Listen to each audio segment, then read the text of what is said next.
ఉన్న దగ్గర తిరిగేవాడు.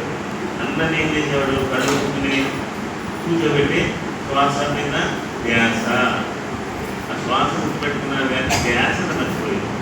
ఆ ధ్యాసను మళ్ళీ పూర్తి చేయడానికి ఇలాంటి సభలన్నీ పెట్టుకున్నాం.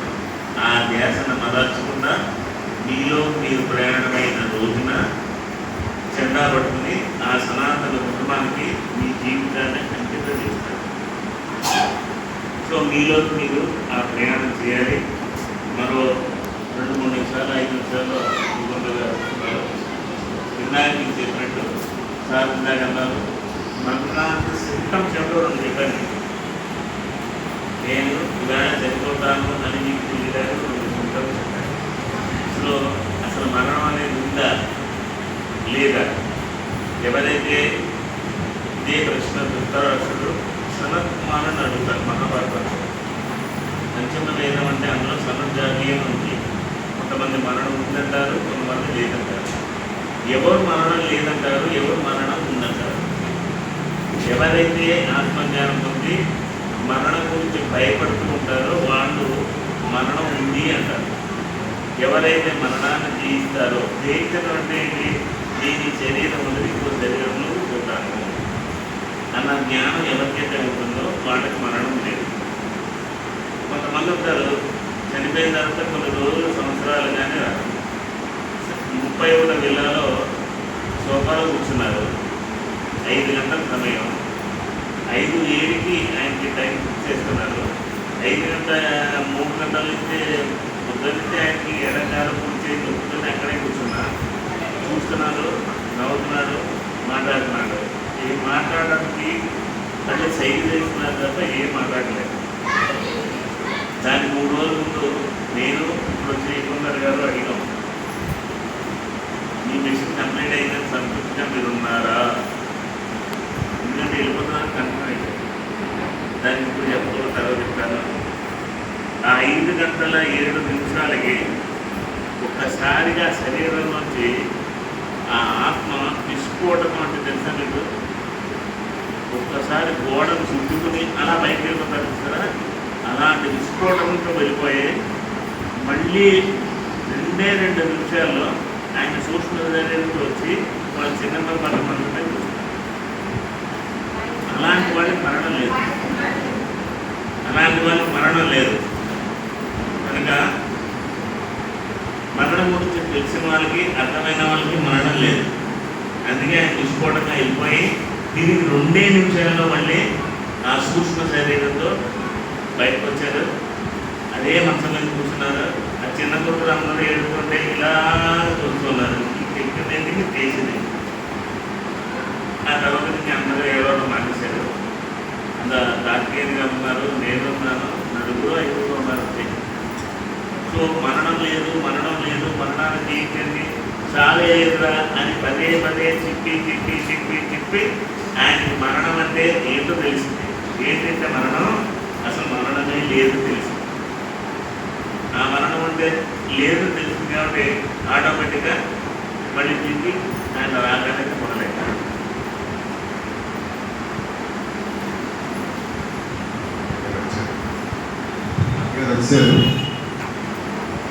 ఒక ప్రశ్న వేస్తున్నారు. ఇందులో కాస్మిక్ ఎనర్జీ, విశ్వశక్తి అనే మాట జ్ఞానంలోకి రాకముందు మనం విన్నామా? మీ అందరికీ ఫ్యామిలీ డాక్టర్లు ఉన్నారు కదా, వాళ్ళు ఎప్పుడైనా అవకాశం వచ్చినప్పుడు విశ్వశక్తి అంటే ఏంటి డాక్టర్ కదా అంటే ఆక్సిజన్, వాటర్, ఫుడ్ తెప్పించి 4 మా డాక్టర్కి ఎవరికి తెలియదు. 10 నిమిషాల పుణ్యం అంట 3 కాదు 4 కాస్మిక్ ఎనర్జీగా ఉందని, అన్నమే కోసం 5 ఇంద్రియాలు కాదు ప్రాణమే కోసం ఇంకో ఇంద్రియంతో నక్షత్రం పుట్టాడని, ప్రయత్నం చేస్తేనే కానీ ఆ ఇంద్రియం పనిచేయదని, ఆ ఇంద్రియంలో ఉన్నటువంటి చక్రాల గురించి ఇందాక శివపు గారు ఏదైతే చెప్పారో ఆ చక్రాలు ఈ భూమి మీద పుట్టే ప్రతి మనిషికి ఉన్నాయి. అది హిందువైనా, ముస్లిమైనా, నాస్తికుడైనా, ఆస్తికుడైనా, ఇండియమైనా, పాకిస్తాన్ అందరూ 6 ఇంద్రియాలతో పుట్టి 5 ఇంద్రియాలతో జీవిస్తే దాన్ని పశు జీవితం అంటారు. 6 ఇంద్రియాలతో జీవిస్తే పశు ప్రతి అంటారు. మానవుడిగా ఉండటం వేరు, దివ్యాత్మ స్వరూపంగా ఉండటం వేరు. దివ్యాత్మ స్వరూపం ఎప్పుడవుతారంటే శ్వాస మీద ధ్యాస ద్వారా ఇంటింటా ధ్యానం. ఇది సైన్స్. ఈ సైన్స్ ప్రతి ఇంటికి చేరాలి. దీనికి నేను ఇంకోటి ఈ యొక్క మెసేజ్ ఏది చూసిన క్రమంలో సైన్స్ని విద్యార్థి దశ నుంచి పిల్లలకి చెప్పడం కోసం ఇప్పుడున్న ప్రభుత్వం మనకి మంచి అవకాశం ఇచ్చింది. అన్ని స్కూల్స్లోని ఆంధ్ర రాష్ట్రంలో both private and government schools ఉదయం పూట 10 minutes మెడిటేషన్ చేసి క్లాస్ రూమ్లోకి వెళ్ళాలని లోకేష్ గారు పంపించారు. ఒకసారి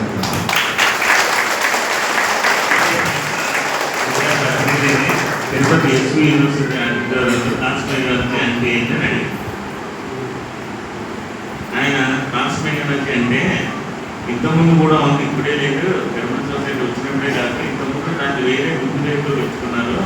దాని పేరు ఆది పరాశక్తి. అంటే మళ్ళీ ఏమో అనుకుంటే ఎక్కువ ఆది పరాశక్తి అన్న విశ్వశక్తి అన్న ఒకటే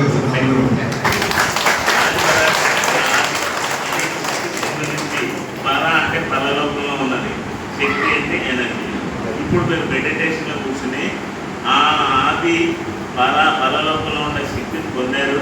ఆ ఆది పరాశక్తి దైవం కాబట్టి, ఆ దైవానుభవం మీలో కలిగింది కాబట్టి మిమ్మల్ని అందరినీ మై డియర్ గాడ్స్ అని గురువు గారు పిలవడానికి కాదు.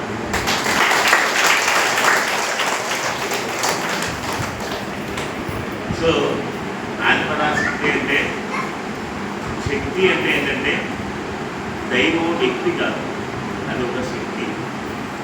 వ్యక్తిగా పూజిస్తున్నంతసేపు మనకేం అర్థం కాదు, అది ఒక శక్తి. ఆ శక్తిని మనం అనుభవం ద్వారా లోపల తెచ్చుకుంటాం. శక్తి రకరకాలు లేదు. శక్తి ఇప్పుడు కూడా జనరేట్ అవుతూనే ఉంటుంది.